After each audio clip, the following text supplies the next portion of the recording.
મારી જોડે આ લોકો. એટલે ફતેપુરા 4 રસ્તા મને રહેવાનું ના કહેવે છે.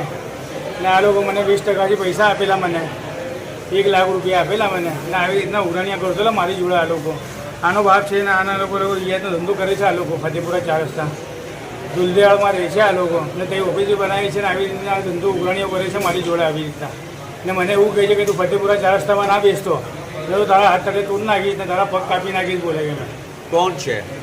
આ જૈન છે, એક અજર છે, ને એક જે અનીસ છે, ને એક જુન્ના છે, એને ભાઈ કાલિયો, જુન્નત કાલિયો.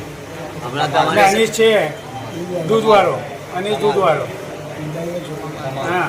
અને હમણાં તમારી સાથે શું બનાવવાનું? ને ભાઈ અહીં વાડીમાં રહેતા એની જોડે વાડીમાં ફરે છે. વાડીમાં એ કમાલુદ્દીન સૈયદ છે ને ફૈજાન બાવા છે, એ આમલેટની લારી ચલાવે છે.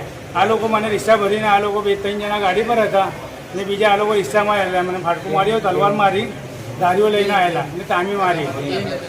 આખી ગેંગ જ છે આ લોકો. આખી ગેંગ ફરે જ છે બધી જગ્યા. હમણાં થોડા દિવસ પહેલાં મુસ્તકીમને તો અહીંયા આગળ ફતેપુરામાં આ લોકોએ તલવાર મારી છે. અહીંયા આગળ ફતેપુરામાં ઉઘરાણીઓ કરે છે એ લોકો. 20% લોકોને પૈસા આપે છે ને ઉઘરાણીઓ કરે છે. ને અજર ગેંગ છે બોલે કે અહીંયા આગળ ફતેપુરામાં બોલે કોઈ નહીં ચાલે, ફતેપુરામાં ખાલી અજર ગેંગ જ ચાલશે બોલે કે, બાકી કોઈ નહીં ચાલે બોલે ફતેપુરામાં. એવું કહેવા માંગે છે ફતેપુરા 4 રસ્તાઓ બોલે કે અમારો ખોફ છે.